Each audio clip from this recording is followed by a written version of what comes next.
Vous êtes victime d'une véritable injustice. N'hésitez pas à nous contacter 0826 107 109. Vous choisissez la rubrique sans aucun doute. L'adresse s'affiche bien sûr sur votre téléviseur. Le net, c'est tf1.fr, rubrique sans aucun doute. Alors une injustice, ils la vivent. Nous accueillons sur ce plateau un couple qui se bat contre une administration, et si vous-même vous menez un combat contre une administration, vous pouvez également nous joindre. Vous allez en savoir plus. Accueillons maintenant Marc et sa compagne sur ce plateau. Marc était concierge pour une administration. Pendant 12 ans, il a travaillé sans être payé. Son employeur a été condamné à lui verser près de 75 000 €. Mais aujourd'hui encore, Marc n'a rien touché. Bonsoir à tous les deux. Bonsoir. Soyez les bienvenus. Donc, est-ce que vous avez, quand je dis, l'impression de vivre vraiment une injustice? Oui, tout à fait, depuis des années. Puisqu'on va voir un reportage qui va nous résumer les faits, mais grosso modo, une administration, on va l'appeler comme ça, vous a promis un logement en contrepartie de quoi? De travaux de conciergerie. D'accord. Et alors, qu'est-ce qui s'est passé? Ce logement, vous l'avez eu? Ce logement, je l'ai eu et j'ai fait les travaux. Mais vous n'avez jamais été payé? Jamais été payé. Mais comment une administration peut-elle ne pas payer quelqu'un? C'est une administration qui a profité beaucoup de nous autres. Dans l'état où on se trouvait, dans l'état où la famille se trouvait. Bon, nous allons voir ce reportage pour en savoir plus maintenant. Christelle Larbanex a mené l'enquête et nous allons voir si cette situation peut ou a évolué. Le reportage. On a 30 € dans la poche. Aujourd'hui, on a 30 € dans la poche. Si ça continue comme ça, nous sommes à la ruine, mais à la ruine complète. Aujourd'hui, Marc, sa femme Isabelle et leurs 2 enfants sont dans une situation financière critique. La famille Valette vit avec moins de 700 € par mois. Alors pour s'en sortir, il a fallu trouver des solutions. Ce qu'on a dû faire pour pouvoir manger et vivre au quotidien, c'est faire des crédits à la consommation. On est obligé d'en faire 3. D'abord un, et après un autre pour pouvoir amorcer un peu le premier, reprendre un peu, tourner avec ça, quoi. C'est une survie, hein, c'est une survie. Et pourtant, cette famille devrait vivre décemment. Marc Valette a travaillé plus de 11 ans. Seul problème, il n'a jamais perçu le moindre salaire. Il a gagné son procès contre son ex-employeur, mais celui-ci, curieusement, ne l'a pas encore indemnisé. Ça se referme tout seul. C'est dans cet immeuble que Marc a travaillé pendant plus de 10 ans. Il était concierge pour une administration publique. Alors voilà, on est dans la cour du château. Mes appartements étaient au premier étage, ici, dont on voit cette fenêtre, avec la cuisine de ce côté-ci et les WC sur le balcon. L'histoire de Marc commence en 1989. Cette année-là, il divorce et obtient la garde de ses 4 enfants. Mais à l'époque, il a peu de moyens. Son logement lui coûte cher. L'administration propriétaire des lieux lui propose alors un accord. En échange de quelques travaux dans l'immeuble, Marc sera logé gratuitement. J'étais pris à la gorge, j'étais obligé d'accepter le maintien dans ces lieux-là. Parce que je ne savais pas où aller après mon divorce. Parce que partir où? Faire quoi? Aller où avec les enfants? Je n'avais pas d'argent. Marc prend ses fonctions, mais très vite il s'aperçoit que les quelques travaux dont on lui a parlé sont bien plus importants que prévu. Au programme, nettoyage des cages d'escalier, peinture, électricité, surveillance générale. Bref, il s'agit en fait d'un véritable emploi de concierge à plein temps. Tous les tags que vous voyez dans la rue, je les avais moi-même sur l'immeuble. Je les avais sur l'immeuble. Et toutes les semaines, il fallait que je les repeigne, il fallait que je les nettoie. Toutes les semaines. C'était un autre travail que j'avais en fonction de concierge. Marc travaille 9 heures par jour, 7 jours sur 7 sans toucher le moindre centime. Dans l'immeuble et les environs, tout le monde le connaît et l'apprécie, mais cet emploi ne lui permet pas de manger, tant et si bien qu'un jour, il décide d'en parler à son employeur. Ils m'ont fait des promesses pendant 12 ans, comme quoi ils me donneraient des postes qui seraient rémunérés, et à chaque fois, ça tombait à l'eau. Au mois de février, par exemple, au janvier-février, ils me disaient en décembre, j'ai monsieur un tel qui s'en va à tel endroit, tu prendras sa place. Donc j'attendais décembre. Arrivé en décembre, cette place ne pouvait pas être libre, ne pouvait pas être pour moi. Donc on attendait encore un peu plus. Alors l'année continuait. Et dans l'année, j'avais, oh, tiens, à la fin du mois, on a une possibilité. Mais cette possibilité n'arrivait jamais. Dans quelques instants, la suite de ce reportage. Marc et Isabelle vont-ils enfin obtenir gain de cause? Je ressens une colère parce qu'ils me doivent ces 75 000 €. l'employeur condamné devant les tribunaux va-t-il payer? Depuis la suppression de l'esclavage en 1848, il est interdit de faire travailler quelqu'un gratuitement. Julien Courbet et son équipe vont tout tenter pour trouver une solution au calvaire de cette famille.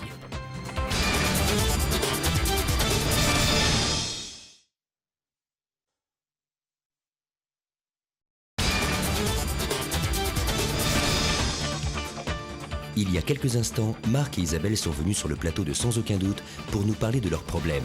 Pendant 12 ans, Marc a travaillé comme gardien d'immeuble sans être payé. Son employeur lui faisait des promesses qu'il n'a jamais tenues. Ils m'ont fait des promesses pendant 12 ans, comme quoi ils me donneraient des postes qui seraient rémunérés, et à chaque fois ça tombait à l'eau. Au mois de février, par exemple, au janvier-février, ils me disaient en décembre, j'ai monsieur un tel qui s'en va à tel endroit, tu prendras sa place. Donc j'attendais décembre. Arrivé en décembre, cette place ne pouvait pas être libre, ne pouvait pas être pour moi. Donc on attendait encore un peu plus. Alors l'année continuait. Et dans l'année, j'avais, oh, tiens, à la fin du mois, on a une possibilité. Mais cette possibilité n'arrivait jamais. Marc va croire aux promesses du directeur de cette administration, mais au fil des années, rien ne se passe, rien n'arrive. Il comprend alors que le poste tant espéré, on ne lui donnera jamais. Malheureusement, il est déjà trop tard. Avec 4 enfants à charge, il est pris au piège. J'ai vécu pendant ces 12 années du RMI. Ça m'est arrivé de me rebeller contre lui, mais à chaque fois il me disait Marc, si tu n'es pas content de là où tu es, tu t'en vas. Tu fais ce qu'on te demande ou tu t'en vas. Sans autre choix, Marc va rester. Les années passent, mais en décembre 2001, tout bascule. Marc reçoit une lettre, l'immeuble dans lequel il vit vient d'être vendu à la mairie. On lui annonce froidement qu'il doit quitter ses fonctions sans aucune indemnité et plus dramatique encore, on le met à la porte de son appartement. On en a été malade, on en a pleuré, hein, croyez-moi. Hein. On en a pleuré. Où on va aller? Qu'est-ce qu'on va faire? Qu'est-ce qu'on va devenir? Tous ces trucs-là sont venus à nous. Où est-ce qu'on va être jeté? Parce qu'on savait qu'il fallait partir de cet immeuble. Ça a été une catastrophe. Hein. Une catastrophe. Marc va être relogé par la mairie de la ville avec sa nouvelle épouse et ses enfants. Sur les conseils d'amis, il décide d'attaquer son ancien employeur au prud'homme. Le 20 novembre 2002, il gagne son procès. Son ex-employeur est condamné pour absence de salaire, de congés payés, d'indemnité de licenciement et rupture de contrat sans motif. Au total, il doit verser à Marc près de 75 000 €, mais aujourd'hui, il refuse de payer.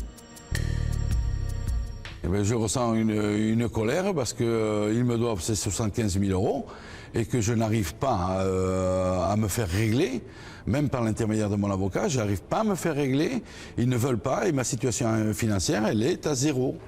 Tellement à zéro que même le budget nourriture de la famille Valette s'est réduit comme peau de chagrin. Nous avons un budget tous les 15 jours qui est entre 50 et 70 €, on va dire. Je regarde surtout les promotions pour pouvoir faire un truc. On est 4 quand même à vivre dessus, donc oui, c'est très dur. On a fait un petit repas pour les fêtes de Noël, nous avons fait un petit repas plus amélioré, on s'était acheté une dinde. Et comme viande, c'est tout ce qu'il y avait. Après, on a eu des yaourts, des friandises par le Secours populaire. Et en cadeau de Noël, il n'y avait rien, on ne pouvait pas. Depuis 2 ans, Marc et sa famille se privent pour pouvoir survivre. Ils n'ont pas touché le moindre centime de la part de l'ex-employeur de Marc et rien ni personne ne semble pouvoir faire bouger les choses. On est abandonné. L'avocat, on ne lui répond pas. Nous, on ne nous répond pas. Et on est abandonné. C'est le pot de terre contre le pot de fer. On ne peut pas. On ne peut pas parler avec eux. Ils ne nous répondent pas. Pourquoi Marc n'a-t-il encore rien touché de son ex-employeur? Qu'attend cette administration pour le payer? Afin de le savoir, nous l'avons accompagné avec Isabelle au siège de cette administration. Sur place, nous demandons à parler au directeur. Là, vous n'avez pas bien choisi votre journée. On a un conseil d'administration. Il faut absolument qu'on ait un position. Je vais vous poser la question. 15 minutes plus tard, la secrétaire revient. Les nouvelles sont mauvaises. Écoutez, je suis descendue, moi ils m'ont dit non, je ne peux rien faire de plus. Ah bah oui, mais écoutez, faites quelque chose. Écoutez, j'ai déjà fait ce que normalement je ne fais pas pendant le conseil d'administration. En principe, je n'y vais pas. Là, je suis descendue, j'ai posé la question aux deux, je peux Donnez-moi sur le téléphone. Après Après 20 minutes de négociation, une personne accepte enfin de nous recevoir. Le problème, c'est que ça met ces gens-là dans une situation financière critique ou attendre, d'accord, mais pourquoi on leur a pas versé par exemple une provision en attendant une décision, vous voyez, où on paye une règle tout Oui, mais enfin, les règles de comptabilité publique ne sont pas très souples. Alors, il faut accepter le principe d'une transaction. La transaction, ça s'est passé par étapes, avec communication par avocat interposé. Alors, je vous dis, c'est en train de se régler cet après-midi. Cette affaire passe devant le conseil d'administration, ce qui nous permettra juridiquement de donner l'ordre au trésorier de payer. Ainsi donc, c'est le jour de notre venue que le conseil d'administration examine l'affaire Marc Valette. Hasard ou coïncidence, nous demandons tout de même à notre interlocutrice quand Marc sera payé. Je pense que d'ici la fin du mois, ça devrait être réglé. L'ex-employeur de Marc va-t-il tenir parole? Marc sera-t-il payé prochainement? Aujourd'hui, l'homme est désabusé. Sa situation financière est catastrophique. Pour Marc, le compte à rebours a commencé. Je suis déjà à près de 1000 euros d'agio à la banque. Frais d'écriture, frais de ci, frais de là, j'ai tous ces agios qui tombent. Donc on ne se remontera pas. S'ils attendent plus longtemps pour nous régler, on ne se remontera pas. Voilà, c'est complètement ahurissant, il n'y a pas d'autre mot. Vous avez bien entendu qu'il s'agit d'une administration qui a fait travailler quelqu'un pendant près de 8 ans sans le payer, qui le met dehors, qui perd, oui au noir, vous avez raison maître Féloneau, qui après, bon, le met dehors parce qu'ils vendent l'immeuble, perdent le procès et ne paient pas. Et n'exécutent pas le procès. Et puis je vois pas ce que le conseil d'administration vient faire là-dedans. Quand on a quelque chose à payer, on le paie. Monsieur, dans ces cas-là, qu'est-ce qu'on ressent au fond de soi-même? On se dit décidément, je ne représente pas grand-chose aux yeux des institutions. Ce que je ressens, c'est que j'ai fait toujours mon travail pendant des années et des années, hein, je vous dis. J'ai dit 8 ans, c'est 12 ans, monsieur. Oui, 11 ans et 3 mois, exactement. Ouais. Hein. Bon, on l'a fait par amour, on l'a fait pour l'immeuble également, parce que ça nous plaisait énormément. Et on l'a fait surtout parce que on avait des rapports avec un chef de bureau qui nous promettait tout un tas de trucs. Mais comment avez-vous tenu aussi longtemps? Qu'il y ait une première promesse et qu'on la croit, je veux bien, mais pas 12 ans. Ce qui nous a fait tenir, c'est, bon, lorsque j'ai divorcé de mon premier mariage, j'avais donc les enfants. Et on était coincés au niveau du logement. On ne pouvait pas partir, on ne savait pas où aller, on n'avait pas d'argent, on n'avait rien. Donc on a été obligé d'accepter ce qu'ils nous ont dit. Parce que cet immeuble, c'était un immeuble de fonction. Mon ex-épouse était une fonctionnaire, donc elle avait le droit à l'appartement. Mais pas moi. Le jour où elle a divorcé, on m'a dit, vous, il faudra partir. Et si vous ne voulez pas partir, il va falloir que vous travaillez pour nous. Tout simplement. Complètement. Alors, on m'a dit, l'appartement qu'on m'a donné. C'est chantage, ça. Oui, tout à fait. L'appartement qu'on m'a donné, c'était déjà mon ancien appartement à l'époque. Mais à aucun moment, enfin, je ne sais pas, vous travaillez 9 heures par jour, on vous dit oui, c'est normal, on vous doit quelque chose. Non, c'est si tu veux l'appartement, tu bosses 9 heures par jour. Voilà, si je veux rester là, si je veux rester dans l'enceinte de cette administration, je suis obligé de l'accepter. Et ce qui s'est passé, c'est que au bout d'un certain temps de patience, on a été obligé de se mettre au RMI. De suite que nous avons été au RMI, nous avons été bloqués pour en partir.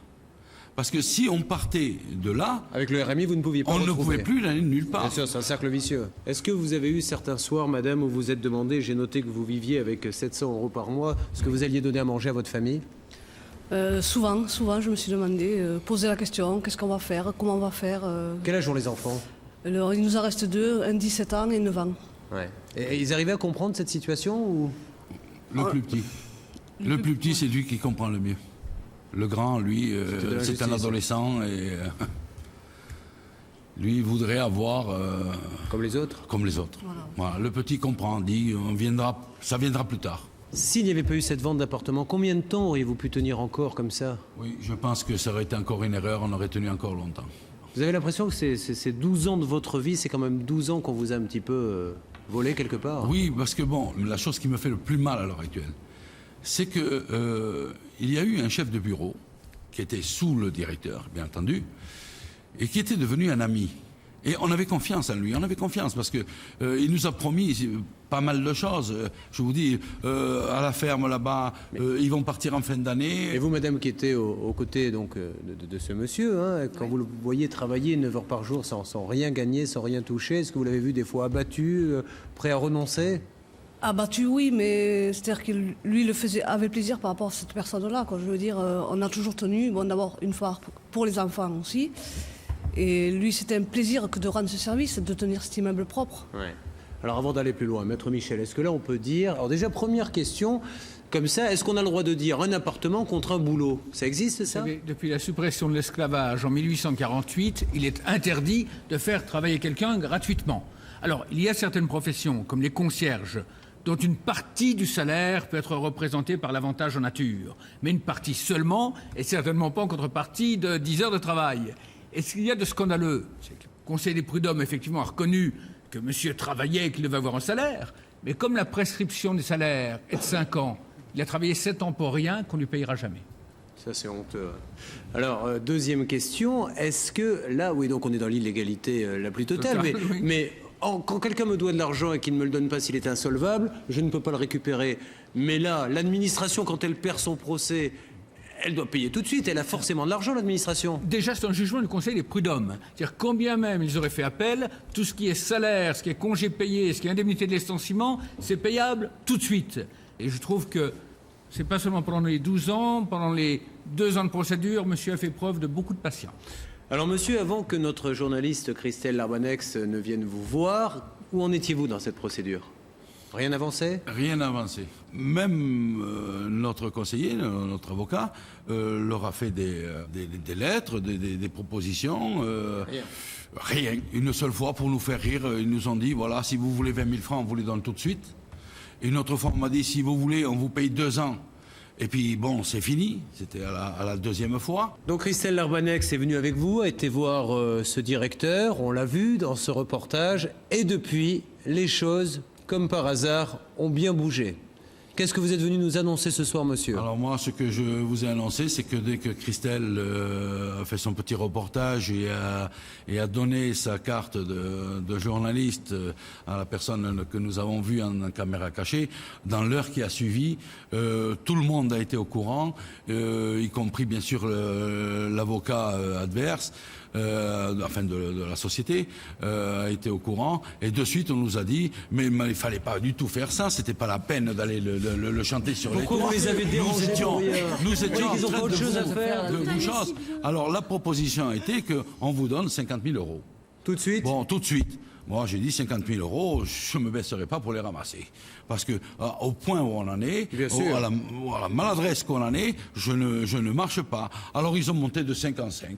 Et c'est arrivé à 65. Et alors, dans la période où nous sommes, à l'heure actuelle, au niveau de certains crédits et tout, qu'on voudrait quand même régulariser et puis remonter la tête, et puis vivre, on a accepté les 65 000 €. Donc, vous allez toucher 65 000 €. Eh bien, écoutez, je suis ravi pour vous, mais je suis pas très fier pour ceux qui ont fait ça. Qu'en est-il des 10 000 € qui restent? Ils vont être payés un petit peu plus tard? Non, c'est une transaction. À l'amiable. Monsieur, à un moment donné, se dit qu'il vaut mieux avoir 65 000 € tout de suite qu'attendre encore, et puis ils en ont marre, ils ont envie de faire de vrais repas, d'offrir des cadeaux à leurs enfants, de savoir ce que c'est que partir un peu le week-end. Ça fait quand même 2 ans qu'on n'a pas de Noël. C'est incroyable. Mais ça... Bon, voilà, j'espère que cette émission est suffisamment regardée en haut lieu pour que certaines personnes prennent conscience de ce qui se passe quand même. Quand on parle de France d'en haut et de France d'en bas, là, on en a un bel exemple. Là, ce plaisir d'écraser comme ça. Aujourd'hui, madame, vous avez l'impression que vous allez pouvoir effacer un petit peu ces 12 années et vous offrir vous-même, parce que vous le méritez, vos enfants, une vie qui correspond un petit peu plus à ce que vous attendiez? Effacer ces 12 années, non. Je crois que c'est gravé, ça va rester. Vivre mieux, j'espère. De quoi avez-vous envie, là, tout de suite? Une fois que vous aurez payé, bien sûr, ces crédits, quel est le petit plaisir? Le plaisir? Le plus urgent? Remplir le frigo. Partir au moins une semaine, tous les deux. Puis remplir le frigo, surtout. Ouais. En tout cas, maintenant, on va dire que tout ceci est terminé, que vous allez essayer d'oublier ces 12 années de vie, vous avez de quoi rembourser vos dettes, et il vous restera encore de l'argent pour pouvoir vous offrir quelques petits plaisirs que vous avez bien mérités. Yeah.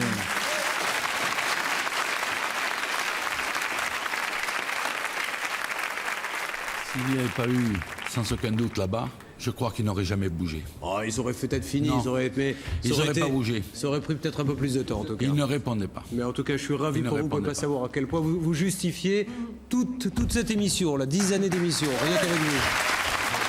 Et merci à Christelle Armanet, c'est notre journaliste qui a fait un boulot extraordinaire.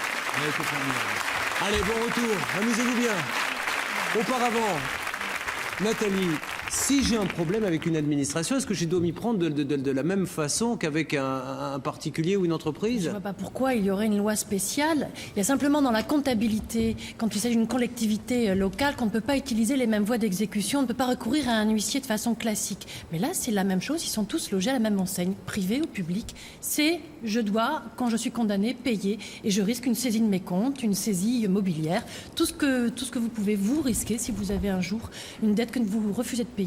Vous allez porter la Oui, poisse. exactement. En tout cas, voilà, il ne faut pas se laisser faire, malheureusement. Même quand on a affaire à l'administration, on a des droits, il faut les faire valoir. Et puis nous serons là toujours pour essayer de vous aider si ces droits sont bafoués. Bon retour, merci 1000 fois. Et je vous souhaite beaucoup de bonheur, vraiment. Une petite équipe.